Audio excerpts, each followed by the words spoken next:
Welcome to this evening's lecture with the title, The Big Question, Why We Can't Stop Talking About Science, Religion and God. My name is Andrew Pinsent. I'm the Research Director of the Ian Ramsay Centre here in Oxford. Actually, this is my second time in Oxford. The first time, a quarter of a century ago, I was a particle physicist working just a few blocks away at what was then the Nuclear Physics Laboratory. And today I help Professor McGrath to run the Ian Ramsay Centre for Science and Religion, and this year is its 30th anniversary.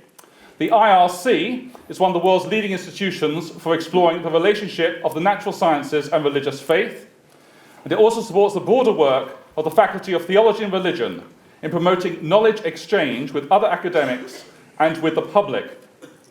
And just as a little emblem of our research centre, thought you might appreciate this image up here. And if you're not already familiar with this, I encourage you to go and have a look at it. The original is in the Natural History Museum here at Oxford. And we've chosen this symbol as this gentleman shows that science and religion is not a new pursuit here in Oxford. Although the terms science and religion as they are now used are 19th century words, back in the 13th century, the Franciscan Roger Bacon was already writing about experimental method or experimental science here at Oxford University. A few practical details before we launch into the main events of this evening. Normally we encourage questions and answers. We'd love to have them, but unfortunately it's just impractical tonight, so I apologise for that. But I do encourage you to come to some other of our Ian Ramsay Centre events and exchange in the dialogue. Thanks also to the work of First Sight Media, we are able to record the presentation this evening, which will then be broadcast later on YouTube. If anything happens in the course of the evening which is particularly embarrassing, as well for the speaker, we can actually edit it out, so do let us know at the end. Just before Professor McGrath would like to speak, I'd like to introduce Professor Johannes Zakuba, who is the chair of the Faculty of Theology and Religion, who's kindly agreed to say a few words this evening to mark the 30th anniversary of the Ian Ramsay Centre.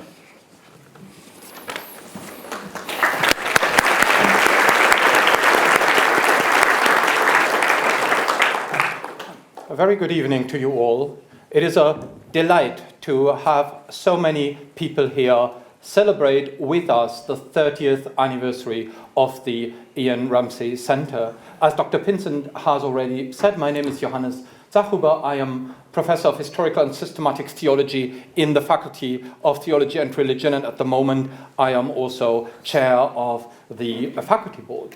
The Faculty of Theology and Religion hosts the Ian Ramsay Centre, and I've been thinking that there are at least three reasons why we're enormously proud that we're able to host that institution. These three reasons embody, I think, three ways in which academic work, perhaps academic work in general, but certainly academic work in theology always ought to work. So academic work is firstly about having really clever ideas and very thoughtful and doing thoughtful research. Now that is happening in the work, obviously, of Professor McGrath, Dr. Pinsent, and all their colleagues in the centre. A lot of that gets published all the time and helps define the field of science and religion the world over.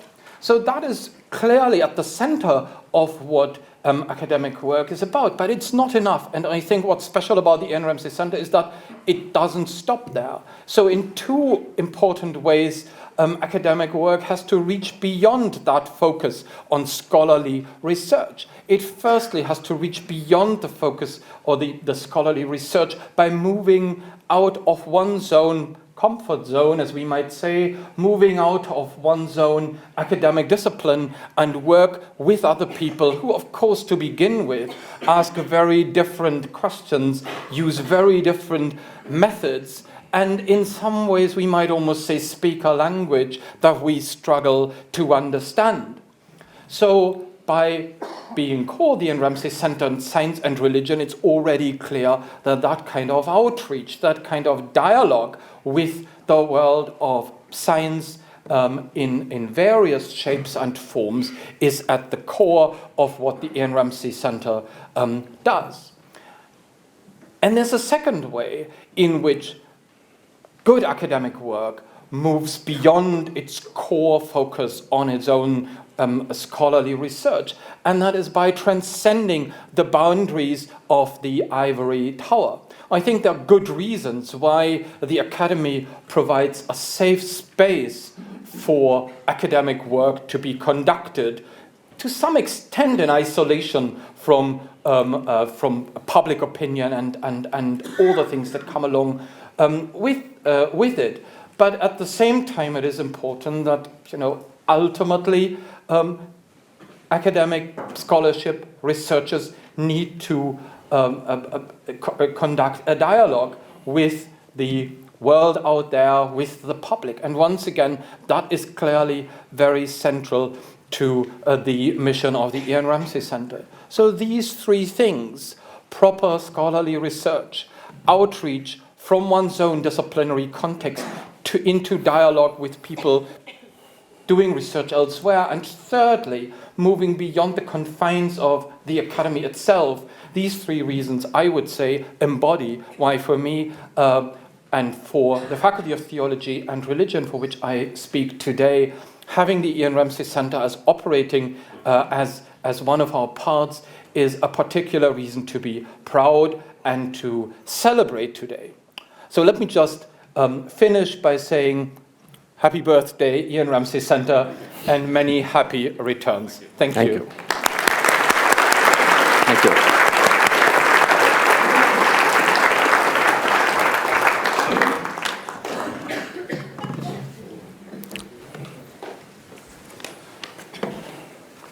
Now, it gives me great pleasure to introduce Professor Alister McGrath.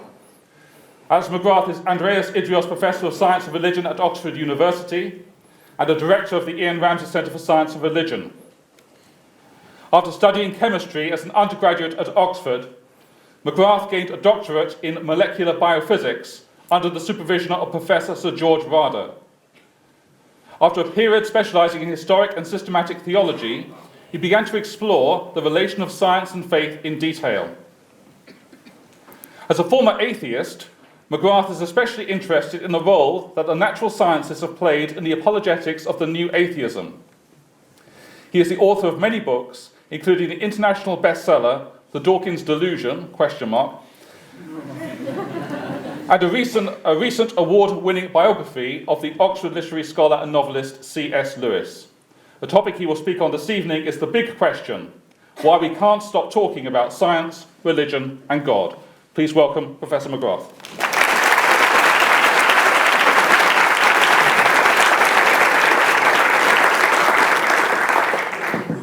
Well, thank you, Professor Zakuber. Thank you, Professor Pinsent. And let me thank you all for coming. And it's a great pleasure to be able to talk to you about this theme of science, faith, looking really at this big question, why it is that we can't stop talking about science, faith, God, these big questions, which your very presence tonight shows are real questions in our culture. And of course, I want to begin by just celebrating the Ian Ramsey Center, which goes back to 1985, founded by Arthur Peacock, a name I know some of you will know. Some of you will wonder why it's called the Ian Ramsey Center. Well, it's after Ian Ramsey, who was the Northoff Professor of the Philosophy of Religion here in Oxford, went on to become Bishop of Durham, a leading bioethicist, a very significant philosopher of religion with a real interest in the field of science and faith. And in many ways, our mission is to explore this interface between science and religion, two of the most significant forces in Western culture. What can they say to each other? How can they interact? I think it's a very significant thing to do. And we count it a delight and a privilege to be embedded in Oxford's Faculty of Theology, to be able to draw on the expertise of so many outstanding scholars. But of course, we are also networked with Oxford's scientific community. And again, there is so much bubbling up from within that community that we can engage with. So many scientists wanting to ask big questions about not simply the meaning of their work, but also the meaning of life. So I think there's some very important synergies going on here. And of course, one of the big questions is this: why do science and religion matter so much? They're both major forces in Western culture. Some years ago, when I was growing up, it was thought religion would just disappear and that would be the end of it. That is simply not the case. It's very clearly going on. And of course, Richard Dawkins has raised the profile of this whole relationship of science and faith in recent years, particularly since about 2006, when he published his book, The God Delusion. And I think it's fair to say that many of the questions that Richard Dawkins and the New Atheism raise are very good questions. Now, I particularly enjoy engaging with them. But I do need to say to you that some of the answers they give really are not satisfying. And I think in many ways, I want to thank Richard Dawkins and his colleagues for heightening interest, for raising the profile of this whole area, and in effect saying, look, these things are important. And of course, the conversation has moved on. The answers given don't really work. They don't satisfy. And we're now in a much more interesting place. We're looking for a better way of looking at things. What I want to do in this lecture is simply talk about this massive question about science, faith, the meaning of life, touching on a book I published very recently, but more importantly, I think, talking about what the Ian Ramsey Centre is doing and questions that I know so many of you are asking about the relationship of science, faith, theology, religion, all these questions which just aren't going to go away and need to be given answers. And really we see ourselves as being a catalyst and a resource for informed dialogue between science and religion. In my own case, this happened, I think, by accident. And I'll tell you something of this, because really what I'm going to be saying to you is you need something better than this. I stumbled into this, if you like, by accident, although some of you will want to gloss this and say there are no accidents in this kind of thing. But I came up to Oxford here in 1971 to read chemistry. And at that time, I was quite an aggressive atheist. In fact, I have to say with some embarrassment that when I hear Richard Dawkins speaking, I sometimes get all nostalgic, because actually I used to be a bit like that myself. You know, it was very, very clear to me that religion was just something for mad, bad, or sad people. And I just could not see the point of it. And it seemed to me science was a trailblazer for some kind of pure rationalism. And then, to cut what was a very long and probably rather dull story short, I discovered Christianity, and actually began to realize this gave me a mental map. It gave me a way of looking at things that suddenly made much more sense than my earlier atheism. I'm not going to be disrespectful of atheism at all. I'm not like that. But what I would want to say is, having made this discovery of Christianity and still loving science, the question became very, very clear. How on earth do I correlate my science and my newfound faith? How do these interact with each other? How can I make them talk to each other? And so I had to do this myself. I was very lucky. I met some people who helped me. One was a man I'll talk about in a moment called Charles Coulson. But we all need mentors. We all need stimulus. We all need people who've thought about these questions before us and maybe can hand on answers which they think work for them, in the hope that they might work for you as well. And what the Ian Ramsey Centre really wants to do is, first of all, to be a resource for research, teaching, and of course public engagement in this field. Also help those who are thinking of making this a specialism, those who are theologians, who are wondering how on earth do we interact with scientists, and of course scientists who are beginning to realize that their own disciplines are raising questions that actually science itself cannot answer, and beginning to wonder if there might be an important dialogue going on there. But one final thing, which I think is really very important, particularly for those of you here tonight who are students, who are scientists, just beginning to think, look, there's something very important here which I need to break into somehow and in some way. And in many ways we want to try and provide something that will help you as you begin to think these things through. What I discovered by accident, maybe we could help you discover intentionally. And that seems to me to be very important.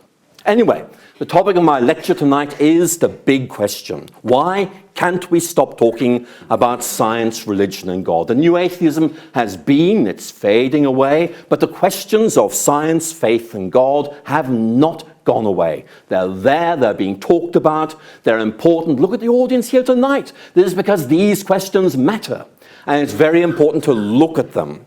And it might cause us to ask some questions, like, for example, is there something within us that predisposes us to do this? Is there something about being human that means we want to ask these very important questions?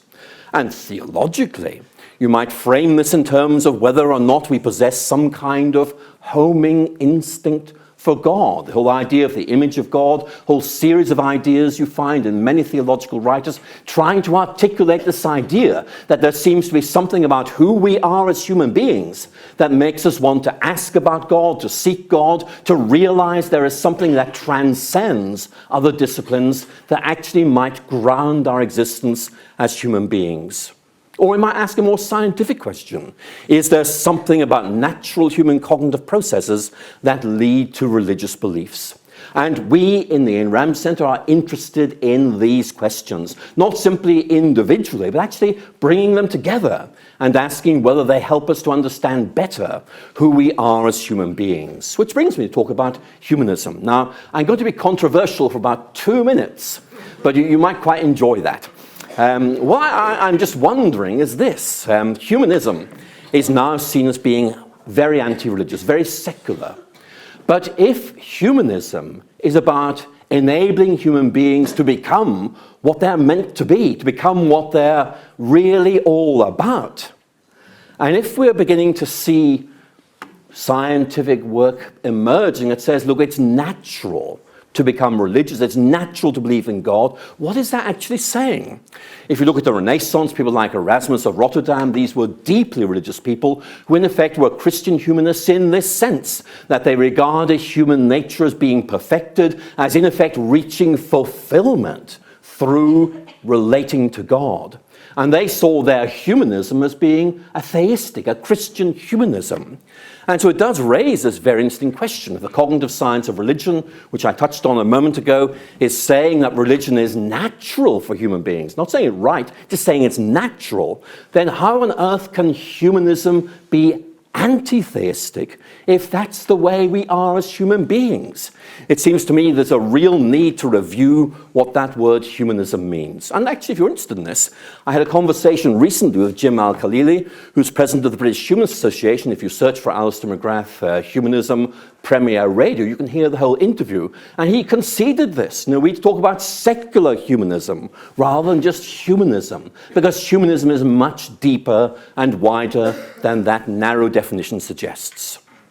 But here is where I move on to the main topic of my lecture. And in many ways I'm saying, look, we need to think about how we as human beings function. What do we need to feel we have intellectual bearings, to feel that we have a rooting in something that's deep and significant and secure and stable? One of the most interesting things is this constant finding that human beings need a big picture of life. And I dipped into my rather large filing cabinet on this subject. There are 2 of them. But there are many, many more. This whole discipline of exploring the difference that having a big picture of life or having found meaning in life, the difference that makes. And obviously this does not make the quest for a big picture or a quest for meaning right. But it certainly says it's an integral part of who we are as human beings. It's important to us. And it's important to address questions that are important for us. And in many ways, I think that's one of these key themes that keeps bubbling up in this whole area of science and religion. Human beings need a big picture of life. And certainly, science is wonderful in my view, but it fills in part of that picture and only part. And certainly some will say, well, you know, that's it, end of discussion. But for me, I think it's simply the beginning of a very interesting discussion, which is whether there is a bigger picture of which science is part, and where we might find the other sections of that picture. Some of you will know that name, that's John Dewey, the well-known American philosopher. And towards the end of his life, I think in a bit of despair about the way American culture was going in the 50s, he wrote these words: "The deepest problem of modern life is that we fail to integrate our thoughts about the world with our thoughts about value and purpose." And you know, if you're a scientist, well, you're a human being. And things like value, purpose, meaning, morality, these matter to you. But science isn't necessarily going to help you answer those questions. And so trying to have this bigger picture, this bigger scheme of things, actually is a very important part of being a human being. And this is an idea I find in Peter Medawar. Peter Medawar, an Oxford biologist here, won a Nobel Prize for Medicine back in 1960 for his work on immunobiology. A rationalist, not a religious person, but a human being. And look at his reflection on what it means to be human. Only human beings, he's saying, find their way by a light that illuminates more than the patch of ground they stand on. And the point he's making is, look, we need more. We need something bigger. Science is great. He has no doubts about that. But he's saying there is more that needs to be said, and there is more that can be said. So here's a Spanish philosopher who thought long and hard about this in the period around the Second World War. And Ortega loved science. Absolutely clear it is brilliant, but also absolutely clear that it was brilliant precisely because it was so limited, so specific, leaving a lot of questions unanswered. Scientific truth, he wrote, is characterized by its precision and the certainty of its predictions, but science achieves these admirable qualities at the cost of remaining on the level of secondary concerns, leaving ultimate and decisive questions untouched. Scientific truth is exact, but it is incomplete. And that, I think, is one of the reasons why so many people find the kind of questions we're looking at in the Ian Ramsey Centre, the kind of questions I'm just touching on tonight, to be so interesting, because they know there's more that needs to be said. We're human beings, and that means we need to think about questions like meaning and value and purpose and things like that. And science can help us, but there's more that needs to be said. That's certainly what Mary Midgley, a well-known philosopher, says. This is quite a nice picture of her, I think. And she was very, very clear that life is complicated. We are complicated. And if you use a very simple research methodology, you simply limit yourself to what that research methodology can uncover. And her point is, look at the quote, "For most important questions in human life, a number of different conceptual toolboxes always have to be used together." In other words, you are using multiple methodologies to look at a complex reality, and these give you a cumulative, a summative account of something that is bigger than any of them. And Midgley is very critical of what she calls scientism, the idea that science on its own can answer all of life's great questions. I'm sure it can answer many of them. But actually, there are limits to any methodology. And we need to work out if there's any way which we can bring these together to give a deeper, a richer vision of humanity. And that's certainly what I found in Charles Coulson, who was Oxford's first professor of theoretical chemistry. I arrived at Oxford in '71. Coulson was a fellow at Wadham College. I was an undergraduate there, so I got to know him.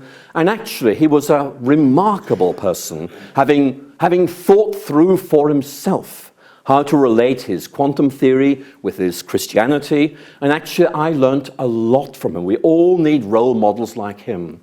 And Coulson's approach was very simple. It's multiple perspectives. Life is complicated. You need to look at it from different angles and somehow bring together these different perspectives into a coherent whole. Now, Coulson spent some years as a lecturer at the University of Dundee and enjoyed climbing Scottish mountains. And here's one of them. This is Ben Nevis. This is an unusual photograph. This is Ben Nevis on a good day. So you enjoy this. Coulson's point is this. Ben Nevis is a big, complicated mountain. And when you approach it from different angles, it looks different. You approach it in different ways. It's the same mountain, but to give a full account of its complexity, you need to look at it from different angles and somehow find a way of weaving all these perspectives together. And his point is this. This is a quote from a very good lecture he gave at Durham in 1952.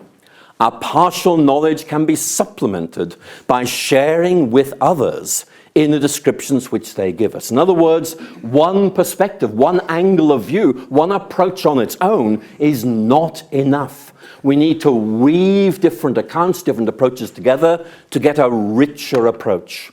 And that means he is very critical of those who say, look, this is the way I see it, this is it, or this is the only way of approaching it. Really, he doesn't like those. He's saying, no, we need to be humble. We need to be aware of the fact that life, reality are complicated, and therefore multiple perspectives give us a way of beginning to understand this. Which brings us back to Mary Midgley, who famously championed this idea of multiple maps of reality. It's a nice phrase, none of which is good enough on his own. And the example she gives, which many of you will know, is that of an aquarium. She says, look, think of a big aquarium. It's complicated. You look down, you can't see it properly, so you try looking through the side. We cannot, she writes, see it as a whole from above. So we peer in at it through a number of small windows. We can eventually make quite a lot of sense of this habitat if we patiently put together the data from different angles. In other words, a cumulative approach. But if we insist that our own window is the only one worth looking through, we shan't get very far. There are some people who would simply say the scientific window is the only one. I would say it's a great window, but everything is adapted to a purpose. And we need to be aware that a single way of looking limits as much as illumines, and therefore asks us or forces us to ask this question, is there a bigger and better way of looking at things? And Midgley there gives us a way of thinking about it. So that's this whole idea of multiple perspectives, which I think is a very easy idea to understand, but it's not good enough. We need to go further than that. And here's another approach which I've always found very helpful, and it's this idea, look, reality is complicated. It consists of different levels, not so much angles of approach, but if you like, strata, levels of reality, which you engage in different ways.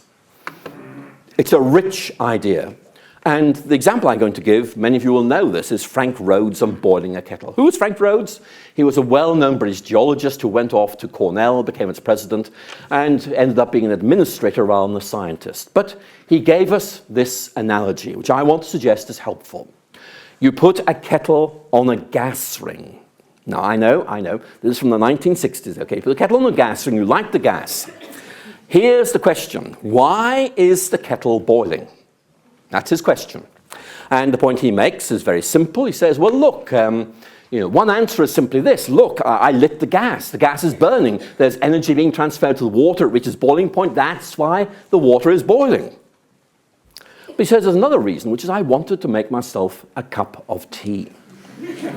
Now, it's charming. In fact, I like to think actually he meant tea for himself and his friends. But anyway, here is his point. He says, look, these are different answers, but both are true. Both are complementary and not competitive. One answer is appropriate within one frame of reference, another within a different frame of reference. There's a sense in which each is incomplete without the other.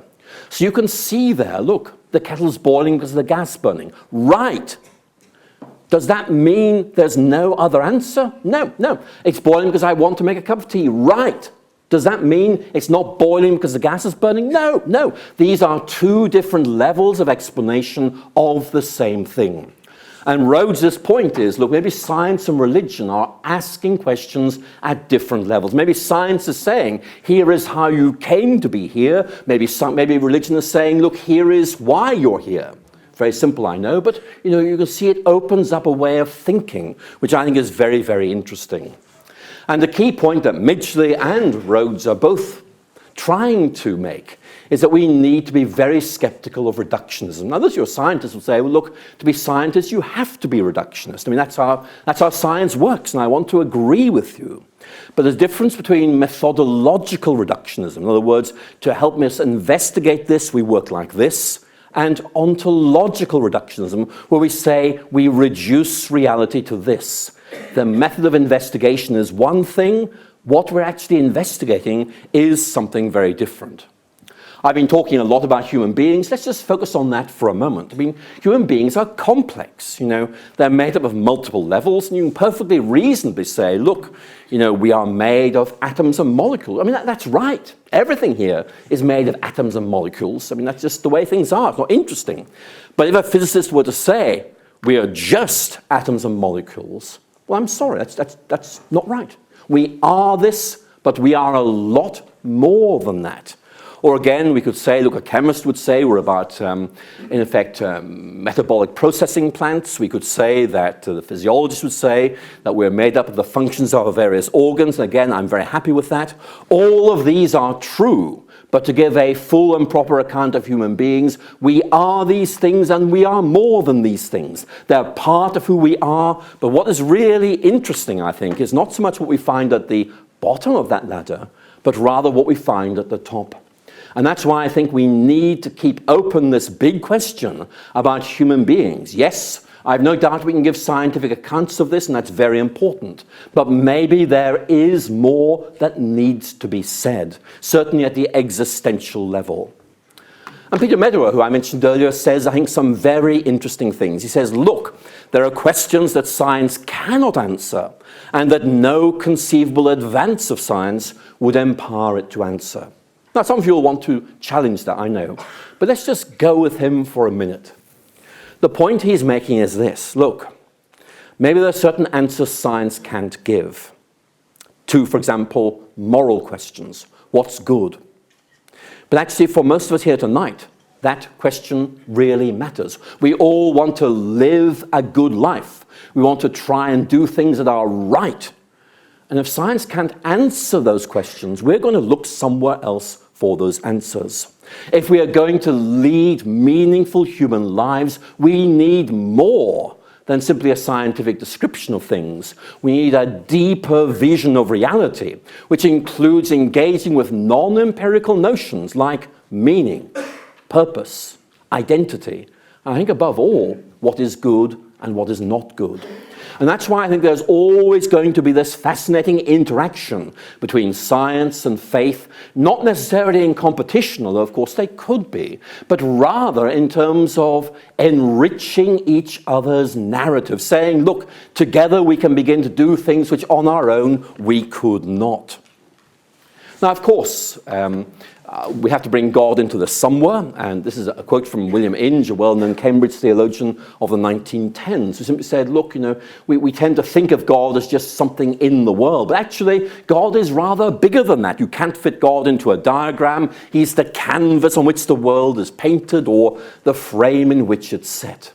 And that seems to me to be a very important qualification which we need to bear in mind, because it leads us to talk about the problem of meaning. Now, I've talked in very general terms, and I think I need to begin to become much more specific. And so I'm going to do this by looking at a very interesting case study in science, which is basically a letter of condolence that Albert Einstein wrote in March 1955 to the family of a friend of his. And this is what Einstein wrote. And this may surprise you a little bit, but I will talk you through what he says. Now, he says, he's departed from this strange world a little ahead of me. That means nothing, for believing physicists like us know that the distinction between past, present, and future has only the meaning of a persistent illusion. I'm going to leave that quote on the screen. It's very interesting. The first question you might ask is, what on earth did Besso's family make of that? It would be nice to say sorry to hear about, but anyway, but look at that. But the point I want to make is this: within his own frame of reference as a physicist, someone into relativity, he's right. There's past, there's present, there's future. You can, in effect, have a sort of you can put the coordinates in, and there's the past, there's a present, there's a future, and death really is about moving from one of these to the other. It's simple. And yet it's not, because it misses out something, which is actually, for most of us, the transition from the present to the past actually is quite important, because we're not there anymore. And I think that's one of the things that Einstein began to realize, that there was something missing there. And I think one of the points that emerges from this very, very clearly is that we need a greater narrative that can weave together fact and meaning, which engages both the cognitive and the existential dimensions of life. I mean, Einstein's physics is fine, but the problem is it's only part of the picture, and there is more that needs to be said. Now, I haven't looked at philosophers as much as I should tonight. Let's change that. This is Rudolf Carnap, a well-known Austrian philosopher who got to know Einstein well during the late 1940s, and they talked a lot about what Einstein called the problem of the now. And the now is, I'm here, but I won't be there in the future, and I wasn't there in the past. It's all about, how does human life fit into an essentially physical framework? And here's what Carnap had to say. The problem of the now worried Einstein seriously. He explained that the experience of the now means something special for men, something different from the past and the future, but that this important difference does not and cannot occur within physics. Here's this quote, which I think is really very interesting. Einstein thought that these scientific descriptions cannot possibly satisfy our human needs, that there is something essential about the now, which is just outside of the realm of science. I think that's very interesting. He is not critiquing physics, he's not critiquing science, he's saying it's great, but there are other questions there. And maybe to answer them, we need to bring in something else.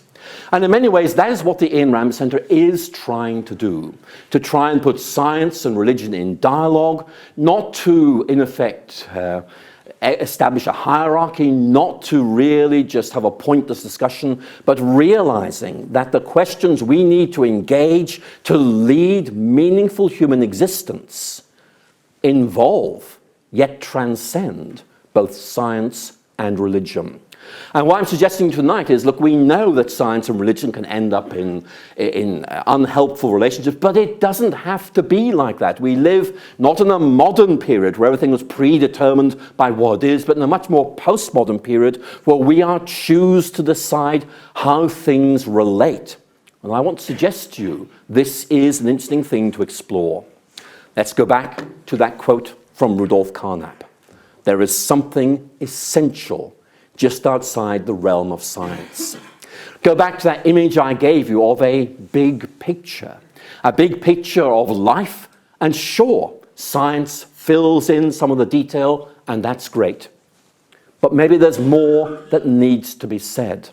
And the suggestion I'm making tonight, because I cannot defend it properly in the time I have available, is simply maybe this is something where philosophy, where theology, where religion can come in and say something that is interesting and important. And sure, there are more discussions that need to take place. What I'm just saying to you is we need to move this conversation on. The need, above all, to explore interfaces. And that certainly is something we try to do here. That's really what we're here for.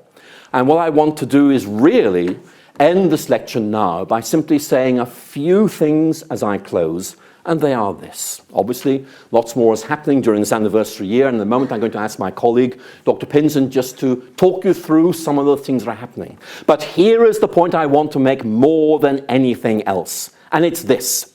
The interaction between science and faith is interesting. It generates all kinds of discussions, whether you think it's a good thing or a bad thing. There are so many intellectual conversations to be had. There are so many potential enrichments to be had that really I want to say to you, this is something that I'd like you to think about exploring yourselves.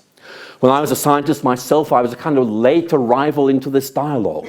What I want to say to you is it has captivated my imagination since then, not simply because it's interesting, because I find it beginning to focus so many of the big questions we are asking and actually giving us resources for answering those.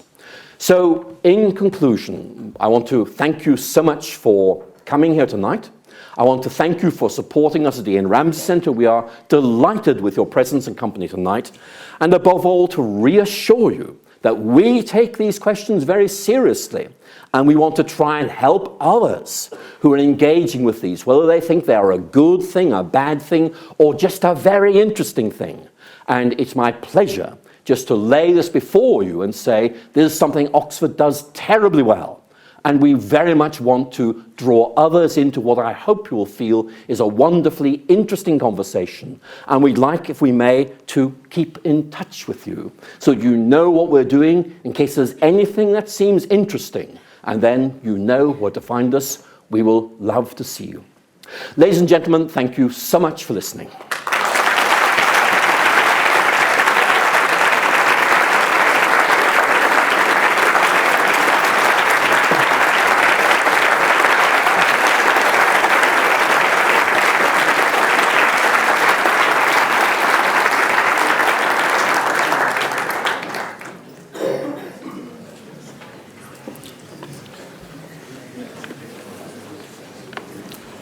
Well, ladies and gentlemen, just before giving you some details of forthcoming events for the Ian Ramsay Centre, I have a very pleasant duty to honour our longest serving member of staff at the Ian Ramsay Centre. So hopefully Dr. Michael Parsons is here. Michael? We have a little gift for you, Michael.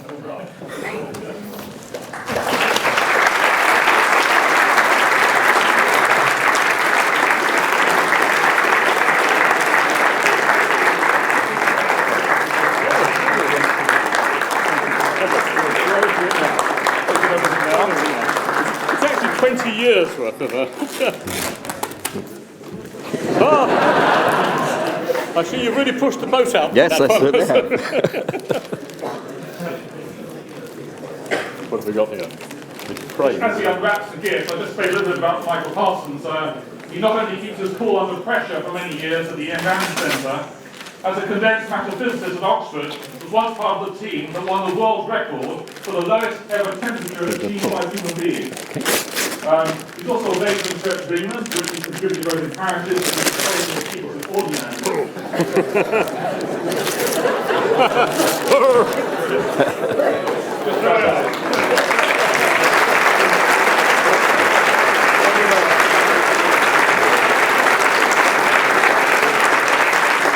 Thank you very much, Alister. Now, 20 years now, Michael, since you joined us. Thank you so much for keeping us all going at certain times and your tremendous support for the centre.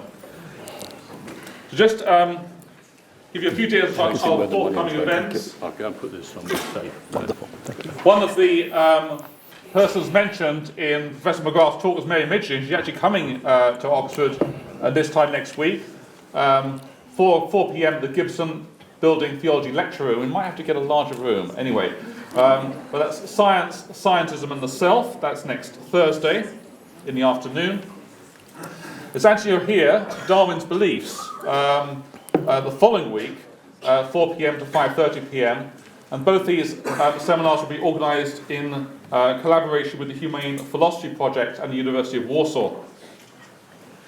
Then on the 2nd of February, we have a book launch. A book as co-authored by Professor Andrew Briggs, who's just here, just in the front here. And if some of you saw the film on the way in, that's a little taster of the theme of the book, The Penultimate Curiosity. That book launch will be at 6 p.m. on Tuesday, the 2nd of February, in the Museum of Natural History. More details to follow on the Ian Ramsay website. And finally, we've got a summer conference, normally our main event of the year, at the end of July, and the provisional title is Science and the Post-Secular Age, and that will be held at St. Anne's Conference. Again, I encourage you to look at the Ian Ramsay Centre website for further details. So finally, as Professor McGrath said, we ask you to keep in touch. We have an app, an Ian Ramsay Centre app for iOS and Android. Also, our Ian Ramsay Centre website. You can just sign up there, just add your email, and we'll put you onto our mailing list. The videos, including the video of this talk, are available, will shortly be available on the IRC channel on YouTube. You can like us on Facebook, please, and follow us. So do keep in touch. Thank you very much for your time this evening. Thank you. Thank you very much. Good. Thank you very much, Andrew. It's very well done.